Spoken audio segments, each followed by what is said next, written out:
All right. Good evening, everyone, and welcome to the presentation of the Driftwood Corpus Christi, Texas webinar, the investment in Corpus Christi. We're very excited about this investment, and this is a presentation for investors about the property, the ins and outs of the property, why we like the property, the projected returns of the property. I'll refer to the slide deck here in a moment. After the webinar, there will be a recording, and it can be sent to you upon your request, along with the docs, and along with the PowerPoint slide presentation, and also the investor portal.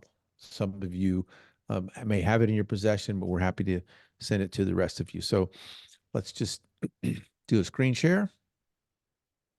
Go over here and find my...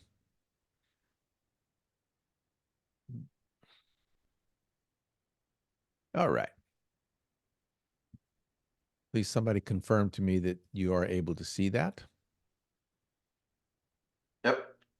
All right, this is the Driftwood Apartments, Corpus Christi, Texas. I'm Paul Montalongo Capital. On the call with me is Jonathan Sprinkle and Mike Mintier from CH Capital Investments, along with Jody Marquez. She is our property manager from San Antonio and Corpus Christi.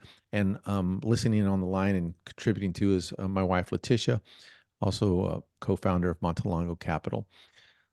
This webinar is presented to you for the investment of Driftwood in Corpus Christi, Texas. And this is our disclosure and disclaimer to be read in all of these webinars. And essentially what it says is, please seek advice and counsel for investments of this sort.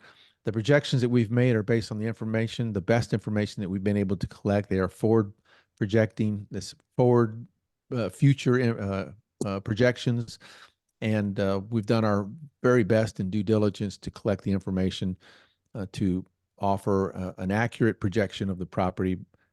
And please seek your professional advice. This is this is a 506C for accredited investors.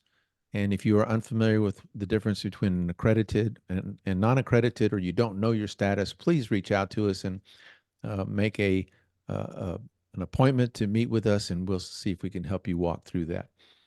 This is the Driftwood Apartments in Corpus Christi, Texas. This is our second acquisition in Corpus Christi, Texas. We have another one, 142 units, about 12 minutes away from this site. We really like the Corpus Christi market. It has been very favorable to us. This particular property is 101 units. One of those units is dedicated to an office, so there are actually 100 rentable units. The property was built in 1948. We think it was Army barracks, and it's built like a rock. In 2017, in Hurricane Harvey, it experienced some damage. The current owner and seller purchased that property. Took a little bit of time during the pandemic, didn't do some work on it. And then in 2022-ish, he began to put a lot of investment into it, invested a little over $2 million into the property, and took the property from 10% occupancy to north of 90% occupancy in a 2-year time frame. And why we like that statistic is because it tells us a lot about this particular submarket and the demand and the need in this geographical region, particularly this neighborhood, for this kind of product. It is a Class C. Workforce housing is your tenant, and the ability to lease up that quickly, that amount of tenants, says a lot about the demand and the need in this particular neighborhood. He is delivering it to us actually north of 92% occupancy. Contractually, he's to deliver it to us 90%, but he's done a good job in the last couple of months while we've been going through this process of purchasing it, of maintaining the occupancy, and actually increasing the occupancy a little bit. So we appreciate that. Again, it goes to the demand in this neighborhood. We are seeking an equity investment from investors in the amount of $3.6 million. We'll explain to you in a moment how we arrive at that number. We have a purchase cap rate of 8.7. And all I can tell you about having a purchase cap rate of 8.7 is that it is a screaming deal. The original offer price on this was in the 7.2 to 7.4 million range. And through a series of conversations and the seller's timeline for selling and our timeline for purchasing and so forth, we were able to come together and arrive at a purchase price of $6 million. So we feel like it's a good deal for us, and we feel like it's a good deal for the seller. So it seems like everyone's winning in this scenario.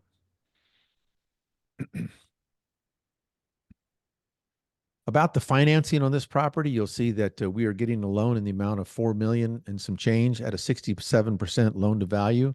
We have projected on our underwriting, and our business plan is projected at a 6.85 interest rate. However, we do have a term sheet on our desk for about 6.37, I believe is the latest number. And if the debt markets stay somewhat consistent as they have over the past month or so, then we feel like we'll be able to lock in a rate at about 6.3, 6.4. And we plan on locking in that rate sometime in the next week or 2 weeks max. So with a little bit of good luck and timeliness and timing, we should be able to get in the low sixes, which is a really, really good rate in this debt market. And it is a fixed rate. The first 60 months are interest only. The remaining 60 months are principal and interest. It is amortized over 25 years. The nice thing about this particular loan is that we have 2 supplemental loans available to us. So that's going to play into our business plan, which we'll talk to you about in a few minutes. But this is an agency loan administered by Arbor Lending, and we have the ability to have 2 supplemental loans. We anticipate, or we have projected, that we would sell the property in 5 years at a 6.5 cap rate. Now, the property that we purchased 10, 12 miles away, or minutes away, I should say, we purchased it at a 6.25 cap. And that was a purchase 15 months ago. So that is somewhat of a comp for the Driftwood property. And that is reflective of the market overall, the mid sixes, low 6 to mid 6 cap rate, or what we call the reversion cap or the sales cap. So we've projected here a 6.5. When we get to year 5, we don't know what the economy is exactly going to do. Hopefully we'll be able to sell it at a little bit lower. But again, we have projected in a very conservative manner. There's your net profit number. This translates into an IRR of 14 to 15%, an average cash on cash return of between 7.5 and 8.5. And actually, we think that it might be a little bit more, but again, more conservative projections for our investors, with an annualized return of 16 to 17 and an equity multiple of 1.85. I think in a moment, Mike and Jonathan should maybe explain some of the updates that have happened over the last couple of 3 weeks in terms of insurance and taxes, and some of our revenues that have been discovered prior to us purchasing it, which we think will increase these targets. But as we say at this moment, we've targeted in a conservative manner, and those are our projections right there. We like Corpus Christi. Corpus Christi tends to be a workforce city. It's driven. Let's see. We'll go through that in a minute. I think I did a lot of this. 101 units, many splits, wood frame construction. When the current owner renovated, he put in new plumbing, new electrical wiring, HVAC units. And so we do have some opportunities to put in some other amenities. But for the most part, the property is in a condition where we don't have to do a lot of renovations, that we can hit the ground running in terms of putting tenants in the property and in the units, doing some minor repairs on the insides. We will give it a facelift on the outside so that it has more curb appeal to it.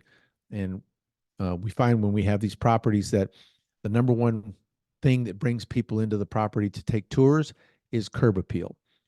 Yes, we advertise on Facebook, and yes, we advertise on apartments.com and some of the other avenues out there, but by far the biggest driver of traffic is drive-bys and curb appeal.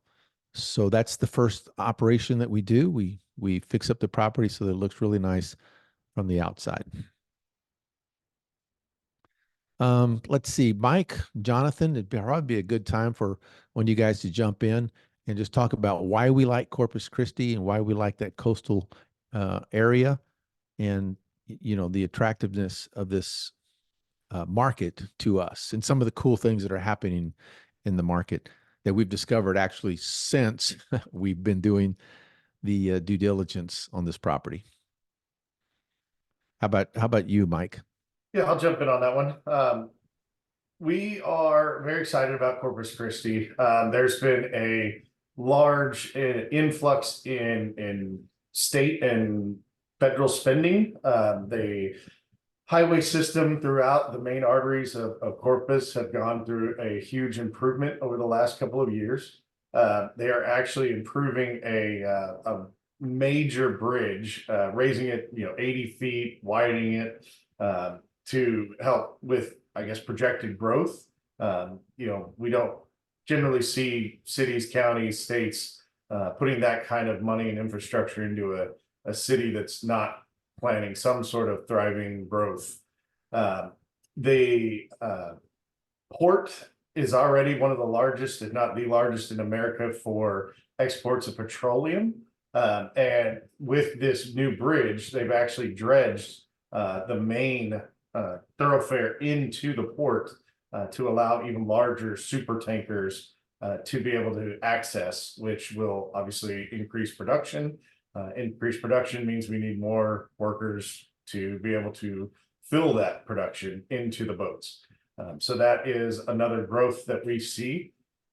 Tesla has decided to move their lithium refining and battery plant down to a town just outside of Corpus. It's about a 15-minute drive from our apartments. They are putting $1 billion into that program, and that should be up and running within the next 12 months. And so there's a lot of indications that this area is ripe for development. Also, the city is pushing back on tourism. They're doing a lot of improvements to bring that tourism back. The hurricane got them on their laurels for a little bit, but they're ready to bring it back to a shining diamond in the state. Improving the beaches, putting some money into what they call the North Shore project, improving those cities or the roads to allow more traffic, really helping revitalize their downtown area. So that's a lot of the driving forces of why we really are excited about Corpus. Jonathan, did I miss anything? No, I mean, I think that the infrastructure that you talked about is one of the big things, right? Being able to see that they're actually planning for the future, unlike a lot of cities that are always behind on that. And so that's great. We know the area extremely well. Mike actually lived and worked down there for weeks and months at a time for at least 6 months. And so he knows the area extremely well. It's not a huge area, so you can learn it, fairly quickly. And Paul and I have traveled there plenty of times, and we have other investments there as well. So knowing the city and knowing what's going on and being able to see the changes yourself, that's one of the things that is a lot better than any kind of stats that you're ever going to look at and that you're going to see, is actually being able to see that development and that change, what's going on, and you can overall get a good feeling of what's happening. You can see after like Mike talked about, after Harvey, the city took a hit, and then COVID really made it take a hit, and you could actually see that progression in 2019 when we were down there a few times with my family, and then going down there at the end of 2020 and early 2021, you could see that there was a significant difference just in what the city was doing, how things were kind of let go. A lot of places were closing down, and then all of a sudden, end of 21, beginning of 22, went in there, and you could start to see a lot of change and cleanup happening, and you saw new infrastructure and buildings being modified, and a lot of planning in certain places and construction that was going on. So those kinds of things, for everything to take off that fast, is pretty incredible. And one of the things that you want to do, right, is you don't want to get in on the backside of where everybody's, already been investing and that you're catching the tail end of it. You want to, try to get that on the upswing and when a lot of cool things are happening. And to us, Corpus Christi's got a lot of cool things happening and coming. Mm-hmm. Yeah, the biggest drivers that we look for are obviously population and job growth, and the two feed off of each other. And these apply to Corpus Christi, as the guy said, those companies and state money going in there. So that's, and this has been the case in our other property down the road. We, Tuesday's report, it was 94, it's 94.5% occupied. That's good. Rents are up. Actually, rents are at market, and in a lot of cases, above market. And we've done major rehab on the outside. We've done minor rehabs on the inside. So that's a similar plan here. And it's same kind of demographic, same kind of tenant base. We're very familiar with the tenant base. We're very familiar with the community that they want to see and that they want to have on a property. And so it's good to have that kind of intimate knowledge and inside knowledge in a marketplace. We've got a couple of questions that we will get to, just so you guys know we weren't ignoring them. We see Perfect, Ed perfect. and Mary both. So we'll get to those here shortly. Good. If you see a question that warrants being addressed sooner, just let me know, okay? Because with the screen here, I can't see the questions, but I'll depend on you, all right? Major businesses and grocery stores and universities and port features and bridges and stuff in the immediate area. The unit mix looks like this. It's 81 one bedrooms, 15 two bedrooms, and 5 3 bedrooms. And we have designed or planned to make some improvements here. So I think probably, Jonathan, this would be a good place for you to step in and talk about the kinds of improvements that we have planned for this unit mix and what it will result in. Sure. So first off, just to point out, because you'll see some different, some things, different places, but so it's 101 total units. It is actually 100 active rentable units because one of those units is currently the office that we do intend to leave the office. So one of those 1-bedroom units is the office at the front so that people can see the layout when they're walking through. That's what it's utilized for. Of those, the 15 2-bedroom 1 baths. So the people that owned it before the seller, the current seller, had it for quite a while, and we don't know if they had converted them or maybe somebody previous to them, but there were carports that were between the quads, and they changed them into 2-bedroom 1 baths with an attached carport still on one end. And so that's what they were up until 2019 when the seller purchased it and then started making the modifications. So the seller has gone through and made 5 of those 2 bedrooms into 3 bedrooms, simply closing in that carport. And so when we were down there doing our inspections multiple times, we've been down there doing our due diligence, we were walking through, and Mike and I realized with our construction background that we could very easily make them into 3-bedroom 2 baths instead of 3-bedroom 1 baths. So we did have a discussion with the on-site property manager. She did tell us that she gets requests often for 3-bedroom 2 baths, 3 to 4 times a week, and that the rents for those could very reasonably go for a few $100s higher than what the 3-bedroom 1 baths are currently getting. And the recent leases that they've actually been able to attain for those 3-bedroom 1 baths have been close, and in a couple of cases even higher than what we actually allotted for in our underwriting for the 3-bedroom 2 baths. So again, trying to push with that conservative approach to our numbers and make sure that we are not over projecting, and that we are under promising so we can over deliver on what our returns are going to be and what our tenants need and are requesting on a regular basis. So that's one of our major changes that we have planned, is that we're going to turn 10 of those 15 units into 3-bedroom 2 baths. And then the laundry room that was damaged in the hurricane, the seller basically did not have enough time with all the other CapEx that they were doing with that $2 million of injection, did not have enough time to complete the laundry room. So there is no on-site laundry room for the tenants, and the closest laundry facility for the tenants to go to is about 2.1 or 2.3 miles away. And so there are a lot of requests for that laundry to get done. So the very first things that we plan to do are to go in, get that laundry room up and running. And there are 2 units that are down units currently that Mike and I will physically be down there with a crew to open up so that we can see exactly what's needed, so we can make sure that those 3-bedroom, 2 baths can get done smoothly, efficiently, and quickly. And so that we know exactly what is required to get that done. So I'll touch on one of the questions because it kind of leads in. So with that 1948 construction, because of the hurricane for 2017, the seller actually went through and replaced 95% or better of the plumbing to PEX pipe and to PVC from cast iron and CPVC before. And so those upgrades were all completed, and all panels were changed from stab block panels to GE snap-in breakers.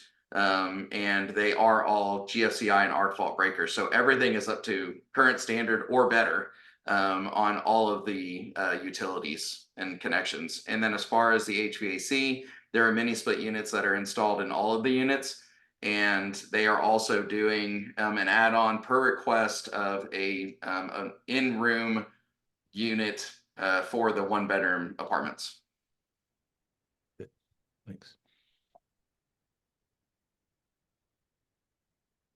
We have comparable rents here for the 1s, the 2s, and the 3s, and we've made our projections on these comps, and we've done them in a conservative manner. Some of this data, you can look at it for yourself, and when we send you the pitch deck, let's see. Jonathan, why don't you continue with the CapEx budget and where we're going to direct the capital investment for this project, please? Sure. So as you can see here, this is the breakdown of what our CapEx budget is going to look like. So on the driveway rework, the tenant actually had done a chip seal coating over top of the concrete because there were different pits and breaks and stuff like that. And so they had done that to level out the parking lot. That needs to be re-upped and just recoated, filled in certain places. And so that's what the driveway rework number is. The laundry facility finish out, as we talked about, that's what that number is for us to be able to complete that and get those washer dryer units in there.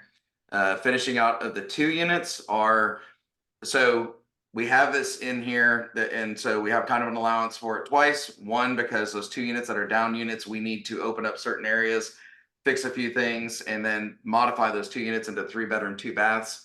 And so those will be our first 2 units that will come online as 3-bedroom, 2 baths, even though currently they're not rentable at all. The washer dryers in the cottages, we have spacing in the storage areas that one of the units, a tenant had actually requested that the seller put in a washer dryer connection in the storage area of the unit. And she agreed to pay more for her rent as long as those connections were in there. So our plan is to add those into those cottage units as well. On the picture that's over here to the right, you can see the taller buildings are the quads, and then the low buildings, those are what we are calling and what the seller calls the cottages. On the one on the left, you can see the open bay that used to be the carports. That is what was getting closed in to make 3 1s that we will be closing in and creating a bedroom and a bathroom in that side. It's 20 feet deep, so there's plenty of room for us to be able to add that second bathroom. Painting of the exteriors, the seller had actually changed it to the blue. And while we do like blue, and blue is a fantastic color, for this amount of buildings and for South Texas and the high humidity being this close to the water, it's not a good color. It doesn't hold up very well because of the amount of colorant that goes in the paint. So we're going to change it actually back to kind of a grayish tone that it was before. A light to medium gray, so that way it will weather better. It won't show that discoloration quite so bad because of the colorant fading, and it'll be easier for us for future touch-ups and those kinds of things, and it will brighten up the area as well. Maintenance cart is a golf cart or something. It's a large property, just shy of 5 acres, and just easier for the maintenance team to be able to get around to be able to take care of those maintenance orders. The cottage conversions are changing from the 2 1s to the 3 2s. And so that's what that number is there. And then we've allowed, so the bedroom AC units of 48,000 and the windows siding contingency, those are all numbers that we have in as reserves for when we have requests for those AC units in room. And then also the windows, there's a lot of windows that are old wood windows. They operate fine now, but we want to make sure that, you know, if they start to rot or are inoperable, that we can convert those into, you know, storm resistant vinyl, white vinyl windows, which are the upgrades that the seller has actually made on the window units they've already been replacing. And so, and then the GC consultant is for whoever's going to be managing the property in terms of the construction work itself. Yeah, thanks. I'll add at this moment that from a logistical perspective, during our due diligence period over the last 2 months, we've done a lot of work. We've been to this property many times. Feel like we know the property very well. And we've had independent third-party inspectors inspect every single bedroom in this entire property. We have a 450-page report in our files of every single wall in this entire property. So we feel like we already know, we know it inside and out. And Jonathan spoke to the remodeling that has been done on it. That's all been confirmed, permitted, inspected. And in addition to the independent inspection that we hired, the lender performed their inspection. And so they didn't find anything wrong with it or major wrong with it.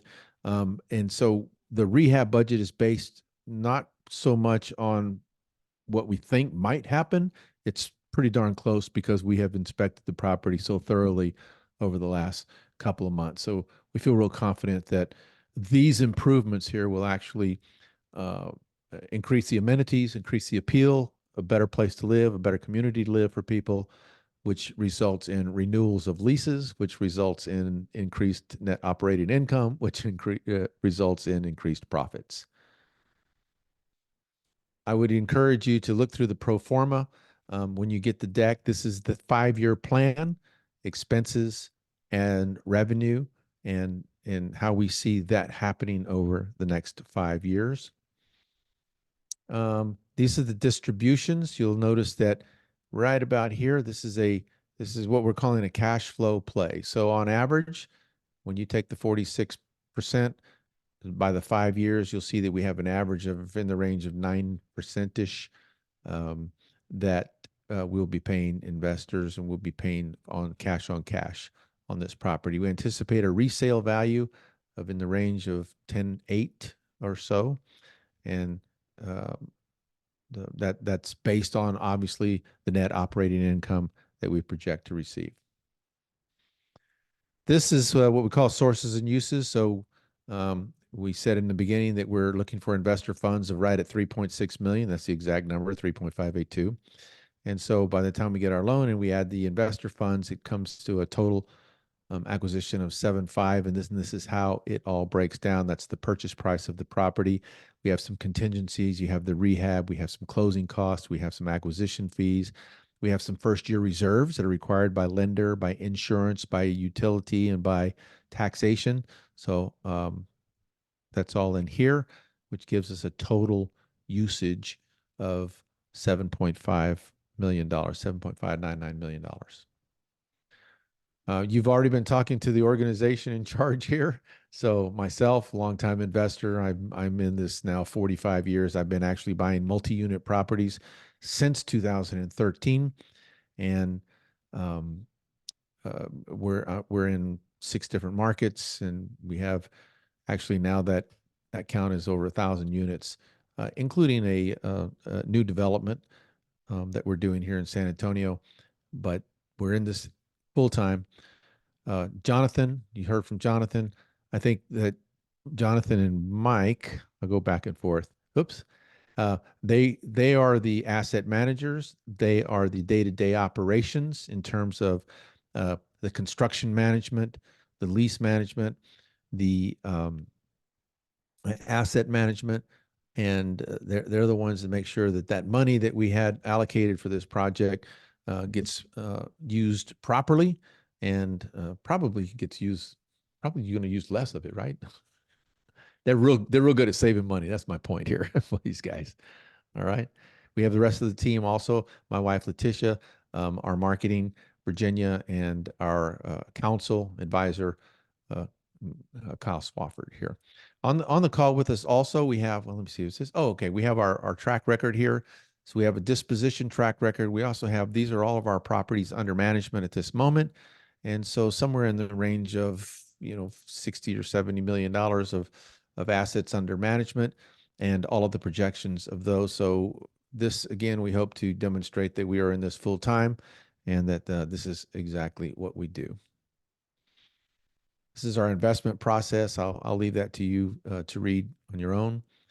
On the call with us is Jody, and Jody is our property management partner. And so, Jody, if you don't mind, take a couple of minutes and maybe introduce yourself and why you like this property and what you plan to help us with on this property. Sure. Can everybody hear? I'm assuming Yes. everybody can hear me. Can you see me? Yes. Okay. Well, I don't look like that photo anymore. I need to get you an updated one. I am thrilled, first and foremost, to be a part of this magnificent team and the growth that they're experiencing. I am a woman-owned management company. We have been in business for 15 years, going on 16. And I started this business in 2009 during a downturn and have survived through COVID and all of that. I've known Paul and Letitia for a few years, and we've been looking for a deal for us to work together on. Of course, Jonathan and Mike as well. We've met and had some barbecue together and visited. So the Corpus market, I remember back in the day, I, as well as Paul, although Paul will readily admit it and I won't, have been in this industry for quite some time. And the Corpus market, as Jonathan and Michael have both so eloquently recited, is definitely a very hot market. And I remember the days when you couldn't buy a property in Corpus and the occupancy was 98. And I think that we are, headed back to those times. This particular property is unique, and it's obviously the age of it, the look of it. It's tucked away, so it's not among. I don't know if you're invested in other properties, but it is definitely stands out on its own within a wonderful neighborhood. And I like the Corpus market. I am in the coastal market and only see positive things moving forward. And if you have any questions for me, please feel free to ask. Thank you, Jody. How's that? Appreciate it. No, You're that's welcome. great. That's great. We're excited to be working with you I'm as thrilled. well. Thank you very much. There are tax advantages to investments like this. We've outlined these. Please review these. Also, always consult with your tax professional. And I'll offer this resource to you. If you have any questions about where your tax advantages might be in an investment of this sort, please reach out to one of us because we have a resource that we can refer you to that can help in all kinds of tax planning, professional tax planning. And so if any of this might be a question to you, please reach out to us and we can give you some assistance there. But definitely there are tax advantages to being an investor in this sort of property. Some of the more commonly asked questions that we come across, the business model is a done-for-you business model. We find that our standard or regular investor is an individual who owns a business in something outside of real estate, but they understand the importance of investing in real estate, but they do not want to deal with the day-to-day operations. So that's where our team, Mike and Jonathan and Letitia and myself and Jody, we come in and we do the day-to-day operations. We do the work of the job, of the deal, of the project for investors, while investors get their distributions and, of course, participate in the upside equity at the end of the project. The money is on a first come, first served basis. That is your investment. By the way, I should have said there's a minimum investment of $50,000 in this particular investment. We obviously would take more, and we will accept self-directed IRAs and those kinds of funds, self-directed funds. There are several other investors in the deal, and when you invest in this type of asset, you are investing in the LLC that owns the investment. Therefore, you are an owner in this property. We issue distributions back once a quarter. We anticipate that the first group of distributions will be sent out in Q3 of ownership. And we would go through the first couple of quarters, make sure the property is stabilized, make sure the renovations are well underway, make sure that the tenant base that needs to be cleared out would be cleared out with new tenants coming in. Anytime you take over a property, any kind of property, when there's new ownership, there are tenants that don't want to stay there for whatever reason. Even if you don't raise the rent, they just, for some reason, they just don't want to stay. Often it's because they're afraid of what the potential changes could be. That's all extremely common. We anticipate it. We know it's going to happen, and our business plan is wrapped around that so that we can stabilize the property much sooner in the process. Let's see. Plenty of other FAQs. The next step is to go to the investor portal, read the documents that support this investment. There's a PPM, there's an operating agreement, there's a subscription agreement, there's also this slide deck. And as I said, you'll get the webinar recording. If you have any questions, feel free to reach out to one of us and we will set a Zoom meeting with you and answer any and all questions as clearly as we can. And we've done this so many times, I think we can answer every question. I haven't come across a question lately that we haven't been able to answer, or at least that we haven't been able to go out and find the answer. So please do your due diligence and get with us and get the answers to your questions. As I said, we're excited about this investment. We see good returns on it. We like the market. We like the driving factors of the market. And we'd love to have you in as investors. I'm going to get off this screen here now, and we'll go to Q&A. How's that? All right, there you go. So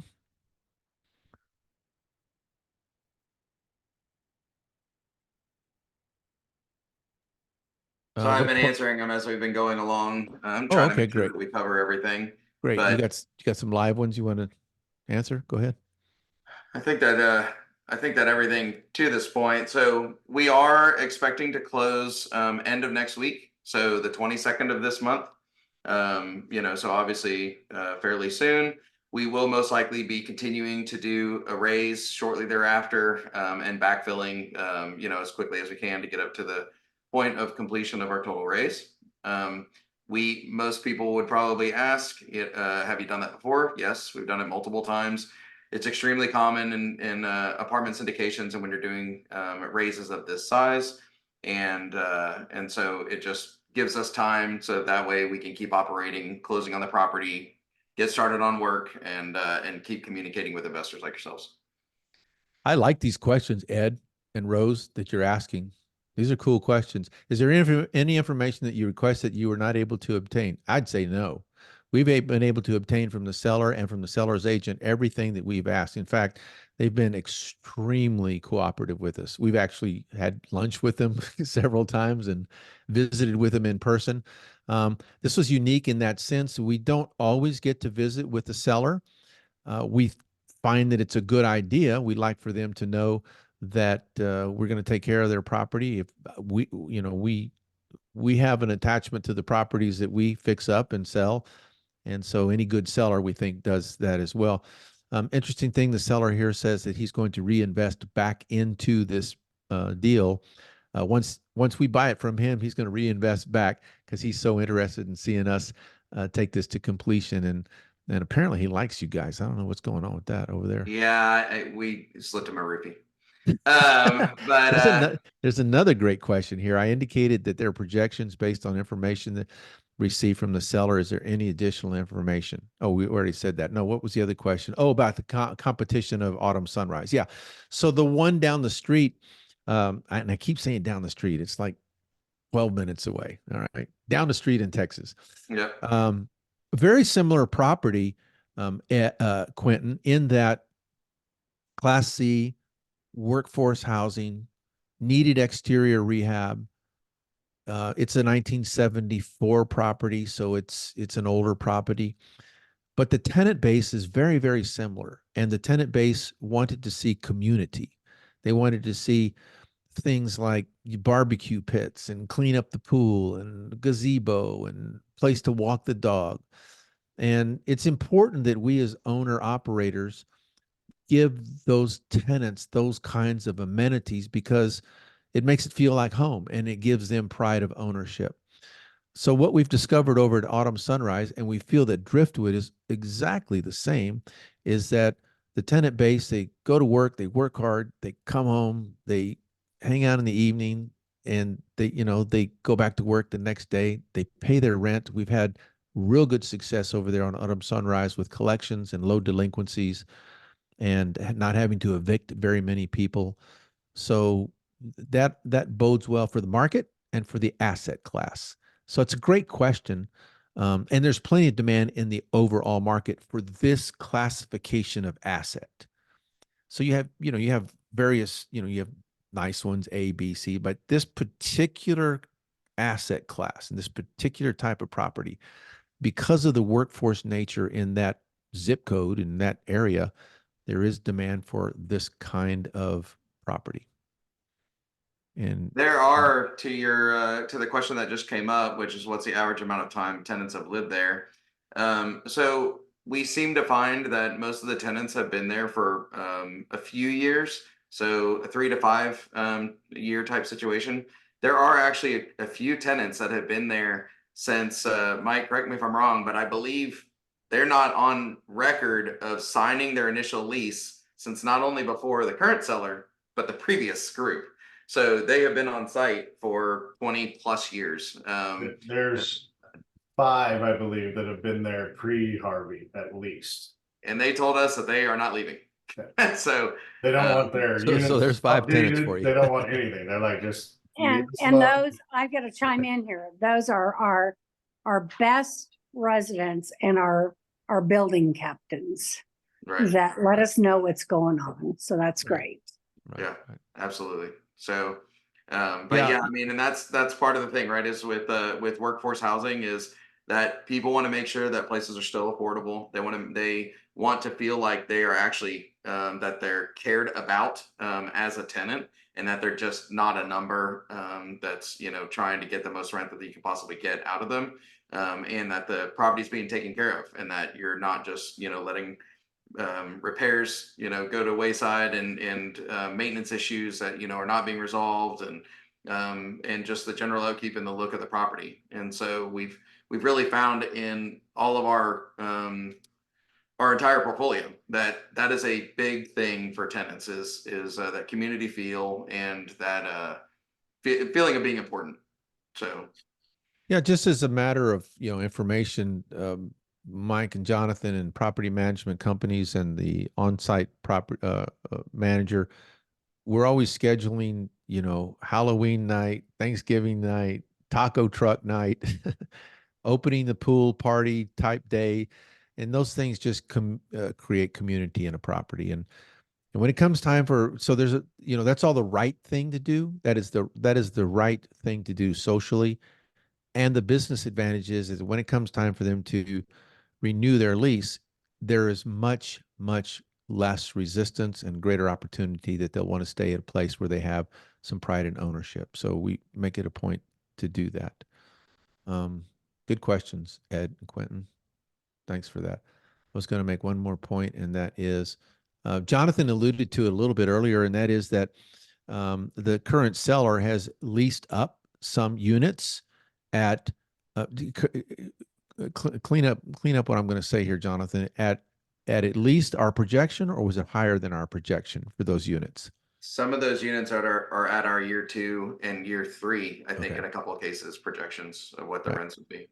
So that demonstrates to us that the property can stand or can support raised rents in spite of what they're paying now. So even though we didn't project that until year 2 or 3, that's a nice piece of information to have, knowing that the tenant base will be can pay that, or is willing to pay that for the most part. And there's always a fine line there, between driving, asking for more rents and do we drive people away? And there's always a delicate balancing act there, but you support it by good services, good amenities, good community, easy, friendly people to work with in the front office, easy ways to pay electronically, good customer service, good response time to um, maintenance requests, those kinds of things. So customer service, we all notice customer service. So the better our customer service, the happier our tenant base, and the happier they are with renewing. That's the driving plan right there. Any other questions?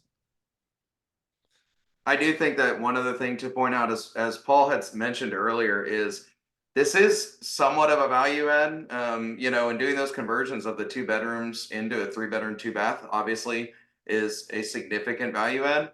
Most of the time when you're looking at these types of properties and syndications and things like that, when you're looking at a value add, when you do your initial investment, you typically have a 12, 18, 24-month gap in the beginning where there are no distributions, because all the funds are being used in order to be able to do that value add.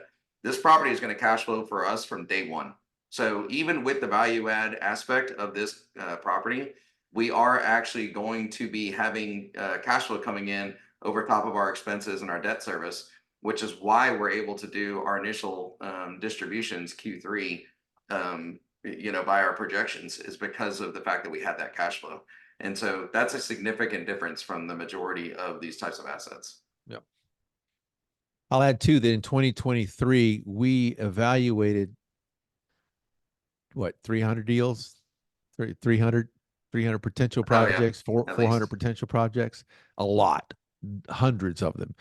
We evaluated many, many, many deals, but the environment, the financing market, the debt market was not favorable to investors during most of 2023. This is one that got through, that passed the mustard. This is one that passed the test and offered good returns and a good opportunity to improve the value of the property and to give our investors a nice return back. So I think we actually put in offers on maybe a dozen deals last year. We got 3 accepted. 2 of them backed out because the seller decided they didn't want to sell at the last moment, and then that left us with Driftwood. So of all of that grinding that we did in 2023, we think we found us a really nice deal for our investors and for our community. Yep. Mike, do you want to touch base on this question about insurance? And Absolutely. They are, the question is about hurricanes. Obviously we are on the Gulf Coast. There was a hurricane that did hit in 2017. So we are definitely aware of the hurricanes that could possibly come through. As far as what we've done the question was what we've done to hurricane proof or protect. We have roof certifications for the wind load. The 39 of the 40 roofs were replaced. One was found that was in good shape and did not need to. It was replaced maybe 2 years prior to the owner we're purchasing from. So that is taken care of. As far as insurance, the insurance, I've gone through a lot. I've talked to a countless number of agents, brokers. We've probably shopped 25 different, providers. But we finally found one that was looking, most people are leaving the Gulf Coast. They are actively looking for Gulf Coast properties. They actually don't want to write in San Antonio. They want to write on the coast. They want Houston's, Corpus, items of that nature. But with that, we actually got a heck of a rate as well. Now in our underwriting, we took that savings for year one, but I went ahead and bumped back almost for year two in case, you know, this is one of those, maybe it's too good to be true. So I have already made sure that we are covered for a large increase in year two. And then we have 10% increases year 3, 4, and 5. You know, as the market should start to calm down on insurances. Obviously, anybody that's been around has seen the insurance just explode. You know, it was people backing out and you couldn't get renewals and all of that, rates doubling, stuff like that. So it looks like it's starting to calm down. The coffers are getting filled back. So insurance companies will start to calm down on these huge rate increases. Yeah, good. Thanks. And Quentin asked a good question about the refi. Jonathan, why don't you address that? So we don't actually have anything in our underwriting per se for the refi itself. Our loan is a 10-year fixed rate loan from Fannie, and it has prepayment penalties, yield maintenance all the way to year 9.5. However, up until year 5, we are allowed to do up to 2 supplemental draws. So effectively like a refi, basically if your valuation of your property increases enough, then they will actually give you a supplemental loan increase on top of your current one at whatever the current rate is for them. So you end up having what's called a blended rate, which is a combination of your current loan plus that supplemental loan, you know, divided by the percentage, obviously, of what each loan amount represented. And but our underwriting and our basis for our projections on our returns is on a 5-year hold period and includes that yield maintenance at year 5. So because of the fact that it's a 10-year loan, if the property is going extremely well, especially if we're able to pull some of those supplementals and give back the majority of or a significant portion of the basis that the investors have put in, then we will keep the property and keep cash flowing it all the way through year 10. And we may at that point do a refi. So it gives us actually a lot of options, especially because of the fact that our numbers are underwritten at what that rate is currently anyways.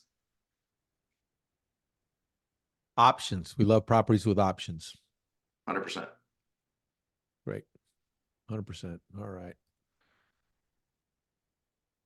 I think that answers all the questions. Thank you all for being here tonight. Again, the next step is to get the portal, go into the portal, register in the portal, read the documents, make your commitment, and then wire the investment into our account and the account for the property. And then we will go ahead and close on the property and get the keys and go to work, make things happen.